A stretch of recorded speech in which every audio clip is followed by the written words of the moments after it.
अब यह सिद्ध करना आपका काम है कि आपको उस निर्णय में विश्वास है जो आपकी सरकार के एक न्यायालय में दिया है। तो अब यह सिद्ध करना आपका काम है कि आप उस निर्णय पर विश्वास रखें जो आपकी सरकार ने ही एक न्यायालय में दिया था कि हम युद्ध करते हुए गिरफ्तार हुए हैं। आप अपने कार्य द्वारा इस बात का प्रमाण दीजिए। तो आप भी वही कीजिए, हमें फांसी ना देकर गोली से उड़ा दीजिए।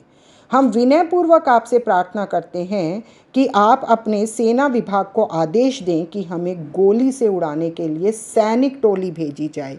जैसे युद्ध में सैनिक टोली भेजी जाती है युद्ध करने के लिए, उसी तरह से हम आपसे प्रार्थना करते हैं कि आप भी सैनिकों की एक टोली भेजें और हमें गोली से उड़ा दिया जाए। इस प्रकार ये भगत सिंह अपना दूसरा पत्र समाप्त करते हैं, जो भगत सिंह, राजगुरु और सुखदेव ने मिलकर लिखा था। फांसी के ठीक एक दिन पहले 22 मार्च 1931 को सेंट्रल जेल के ही वार्ड नंबर 14 में रहने वाले बंदी क्रांतिकारियों ने भगत सिंह के पास एक पर्चा भेजा। फांसी से एक दिन पहले उसी लाहौर जेल में जो और क्रांतिकारी बंदी थे, उन्होंने भगत सिंह के पास एक पर्चा भेजा। सरदार, यदि आप फांसी से बचना चाहते हो तो बताएं, इन घड़ियों में भी शायद कुछ हो सके। तो वो कहते हैं कि अगर आप फांसी से बचना चाहते हैं तो आप हमें बताओ, हम कुछ ना कुछ ज़रूर कर देंगे। भगत सिंह ने उन्हें यह उत्तर भेजा। तो भगत सिंह ने उन्हें क्या कहा? साथियों, ये भगत सिंह का तीसरा पत्र था जो फांसी से पहले लिखा गया था। जिंदा रहने की ख्वाहिश कुदरती तौर पर मुझ में भी होनी चाहिए और मैं इसे छिपाना नहीं चाहता।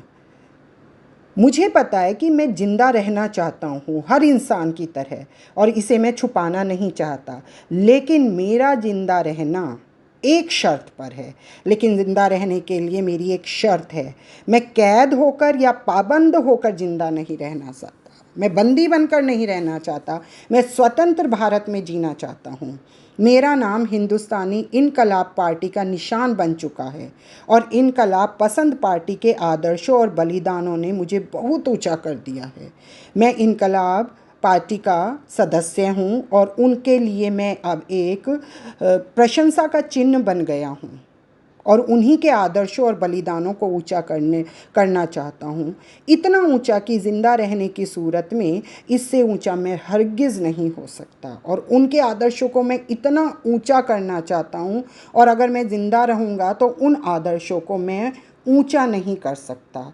इसलिए मैं फांसी से नहीं डरता और ना ही मैं फांसी रुकवाना चाहता हूँ, बल्कि हंसते हंसते फांसी पर झूल जाना चाहता